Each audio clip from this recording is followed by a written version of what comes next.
Ingxelo yezempilo kwihlabathi neyakhutshwa ngo-2019 yaveza ukuba ngabantu abangaphaya kwe-13,000 abathabatha ubomi babo kweli lizwe loMzantsi Afrika, kwaye i-10,861 yabo ngabantu abangamadoda. Ezinye iingxelo zithi ixesha elininzi abanye abantu baye bathabathe ubomi babo ngenxa yokuba phantsi koxinzelelo lwengqondo. Kanti namhlanje sihleli nogqirha wengqondo Anele Siswana njengoko le nyanga kaJuni kuqatshelwa impilo yamadoda yengqondo, i-Men's Mental Health Awareness Month ngelasemzini. Anele, Camaku, sibulele ngexesha lakho. Yintoni uxinzelelo lwengqondo, yaye umntu uzazi njani uba uphantsi koxinzelelo lwengqondo kanye abantu kanye umntu asondelene naye? Ungakho sicacisela? Sisilisa, okokuqala ndiyathanda ukuqinisa kule nto ebantwini ndithi nangona sisebenza ngengqondo singogqirha okanye mhlawumbi ke kweli candelo lethu labantu abasebenza abazi-psychologist, abangogqirha bengqondo kuthiwa yi-psychiatrist, kakhulu thina sizi-psychologist sizingcali ezijongana noxinzelelo lengqondo, ngakumbi indlela umntu aziva ngayo, saluleke ngendlela yokuthetha, laa nto sithi yi-therapy. Whereas umntu ongugqirha yena, kakhulu ugqirha wengqondo, i-psychiatrist, ulololeko lakhe, ukunyanga kwakhe kakhulu kunento yokwenza kakhulu ne-medication, iipilisi nezinye iindlela abazisebenzisayo. Kodwa thina sizi-psychologists siqinisa kakhulu ekuthini sincedisane nabantu ekumelaneni neengxaki abadilishana nazo mihla ngemihla. So uxinzelelo lengqondo olu lenzeka ngokuthi umntu ingaba mhlawumbi ikhona into ebeke yenzeka, utshintsho ebomini bakhe, mhlawumbi umntu uswelekelwe ngumntu, uluze umsebenzi, ezinye izinto mhlawumbi eziyimingenelela ekuthi engakwazi umntu ekugqibeleni akwazi ukumelana nayo. Iba luxinzelelo lengqondo ke xa umntu esele ke ngoku engazokwazi ukuqhubekeka nobomi bakhe ngendlela ubomi bakhe ekumele uba uqhubekele ngayo, mhlawumbi esikolweni, emsebenzini, kwii-relationships zakhe, umntu abonisa uba akasakwazi ukumelana nazo. Impawu ke iye uba mhlawumbi umntu uyasokola ukulala, mhlawumbi ukusokola ukulala, avuke eselelele, acinge kakhulu. Uxinzelelo olu lenza umntu azibone elila kakhulu, esehla inyembezi, sometimes ungakho nto eyenzekileyo. Ufumanise into okokuba ubomi balo mntu buhleli nje buneengcinga zoba unqwenela uba angazibulala ngoba akasakwazi ukumelana nolu xinzelelo olumenza uba umntu atheke amandla, angakwazi ukubona ubomi njengendlela abanye abantu ababubona ngayo.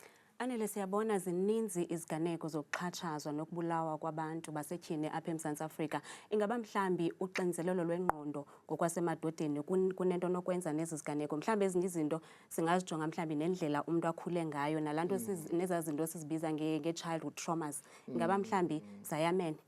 Luninzi uphando lwenziwayo ngendlela ke esithi sizama uku-understanda ngayo uba ingaba yintoni imingenelela okanye izinto ezenza abantu, engakumbi abantu aba-abhyuzayo abanye abantu. Isenokwenzeka ke uba lo mntu uxhaphaza umntu ongumama okanye umntwana, ingabe mhlawumbi naye wayegeqeleke kwinto enjalo, so akakwazi ukubona enye indlela ngendlela ebekube uba umntu ongazange abe nolo xinzelelo lunjalo ayibona ngayo. Okwesibini, ukuba noxinzelelo lengqondo kunako nokwenza mhlawumbi abanye abantu baba nezinto esithi xa singesithi zii-genetic predispositions. Mhlawumbi kwezinye iifemeli kukhona iswekile, kukhona kwii-families ufumanisa into okokuba uxinzelelo lengqondo lifana ne-anxiety nezinye mhlawumbi izigulo esithi sizibone eziye zibe noxinzelelo ebantwini bethe basifumana mhlawumbi kwindlela umntu asuka ngayo. But i-relationship ke phakathi kwe-gender based violence ne-mental health ingaba ikhona, but kunzima sometimes ukuzama uku-explain uba olu xinzelelo limqhuba njani umntu ongutata okanye umntu ongubhuti end up mhlawumbi exhaphaza abanye abantu. But zininzi izinto esiye zijonge eziye zibe yimingenelela eyenza ukuthi abantu bazibone be-abhyuza abanye abantu, okanye mhlawumbi nendlela esithi sibaluleke ngazo sizama ukukhangela uba kwenzeke ntoni ebomini balo mntu ukuze akwazi ekugqibeleni uba ancedakale.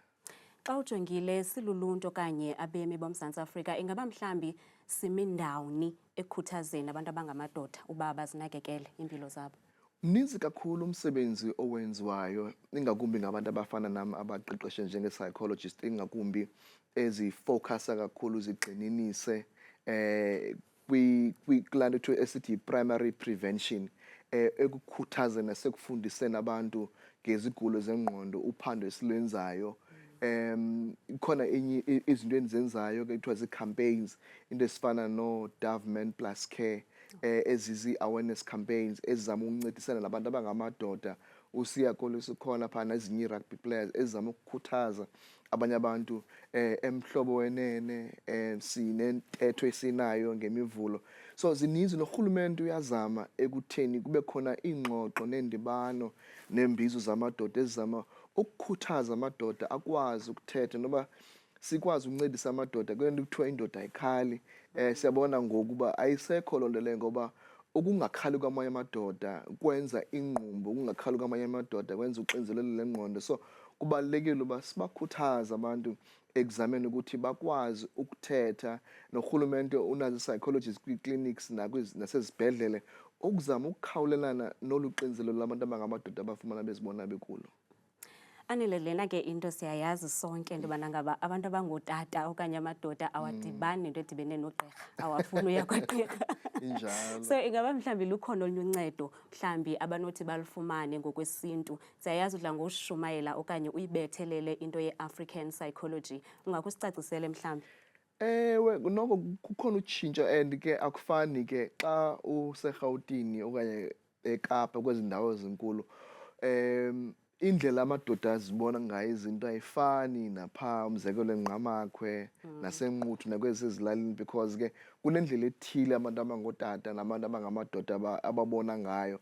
So kubantu abafana nathi ke abakwaziyo ukuba kumacala amabini, abantu abafana abangamagqirha nabantu abafundileyo abaqeqeshwe kweli cala lesiNgesi, noko ndinabo abantu abazayo kum kuba benethemba loba bazokwazi uviwa, bazokwazi uku-andastendeka. But kunzima ukuxilonga nokunyanga izigulo zengqondo sizame ukusebenzisa kakhulu icala lesintu, ngoba siyazama nophando ukwenza. Umzekelo, uphando endilwenzayo ngoku kwisifundo zam zobugqirha ke uba ndifundele uba ndizama uku-andastenda uba abantu bakuthi bayi-andastenda njani le nto sithi yi-mental health, kwaye amagqirha angaba luncedo njani ekubeni, umzekelo, umntu xa ndingowaseMount asikho isibhedlele soluleko lengqondo eMount saziyo, kodwa umntu wokuqala xa umntu ethe waphazamiseka, ebona izinto, esiva izinto, okanye umntu engaphilanga kakuhle engqondweni, usiwa apho, usiwe egqirheni. So olu phando ndizama ukulenza luphando elizama ukuncedisana nendlela yokuthi singakwazi ukuphuhlisa amagqirha akwazi uba nezixhobo abazokwazi ukuthi bancedisane ngazo nabantu xa kukhona iingxaki ezithile. But siyazama ukukhuthaza abantu abangootata ukuthi nangona bengakwazi okanye bengasithembanga ncam ukuba singakwazi ukusondiva iingxaki zabo, kodwa siyazama ukuthi zibe khona ezinye iindlela zokuthetha nokuthethisana namadoda. Njengoba nditshilo kuMhlobo Wenene uba siyanceda abantu abangootata bakwazi ukuthetha ngaphandle ukuthi bangazihlali bafele embelekweni.